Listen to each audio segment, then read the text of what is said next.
Well, welcome back to Capitol Report After Hours, where we have a little more time to kick around some of the issues of the day. Joining us is our chief investigative reporter, George Colli, who had a bunch of stories this week. Let's go. Let's bang through them. How about Paul Doyle from Wethersfield Healy's guy announcing for Attorney General? Yes, Paul Doyle running for Attorney General had a big announcement. A lot of energy in the room, I think, yesterday. Chris, you were there. I mean, you could tell that these were people who know him going back a lifetime, Democrats and Republicans, and certainly could be an interesting race. I mean, if Paul, I think, can get past the primary, which is going to be tough for him, then he could be tough with independent voters. You got Chris Maddy, who was running for governor. You've got William Tong. You've got Mike D'Agostino on the Democratic side. Right, for Republicans, we got Susan Hatfield. Yep, and John Shaben. What about Representative Rabimbis? I hear that maybe she's thinking about it. I don't think she's going to run. She's staying put. Yeah.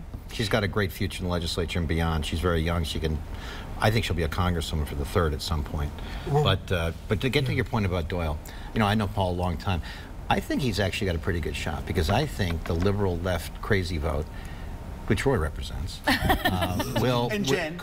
could fracture. You mean the kind that just won the election in Stratford for the first time in 44 years? That one could fracture, split, and Paul is the last sort of inheritor of the old O'Neill-Grasso coalition. There were people there. Lorraine Gilmartin was there. A lot of the, sort of the old, war horses of the O'Neill administration. But he does represent a working class, Irish background.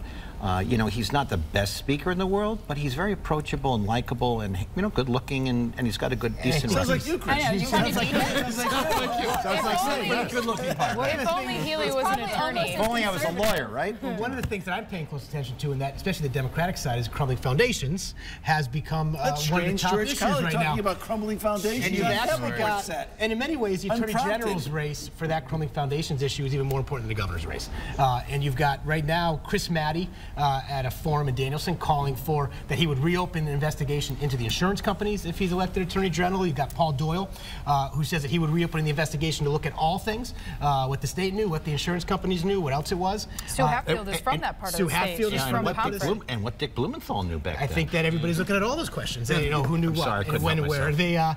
And so it's, and at the same time, William Tong, he kind of got thrown into this because his treasurer is Senator Tim Larson, who got some heat from the Crumbling Foundation's homeowners this week, saying that he would not have a public hearing on a bill that would really look at the definition of collapse, which is really George, Eversource had an issue this week with shutting off people's power. Is that going to trend in the legislature in Pura? Well, we'll see. I mean, it looks like about almost 5% of Eversource's 1.2 million customers, over 52,000, had got shut off in 2017, almost doubling the number of disconnects that they had in 2015, only 2 years before. It was about 28,000. There's a lot going on. Len Suzio, we did some stories, Pura is now investigating because of Len Suzio coming out talking about noticing inaccurate rates on his bills. He was being wrongly charged. When it comes in, Eversource says that's because of third-party suppliers giving the wrong information. In the same week, I found out on a personal level, with full disclosure, that I was getting charged for the wrong house. Now it's a real issue. So I was paying the electricity. Don't piss off the investigative reporter. I was paying the electricity for a big vacant house down the street.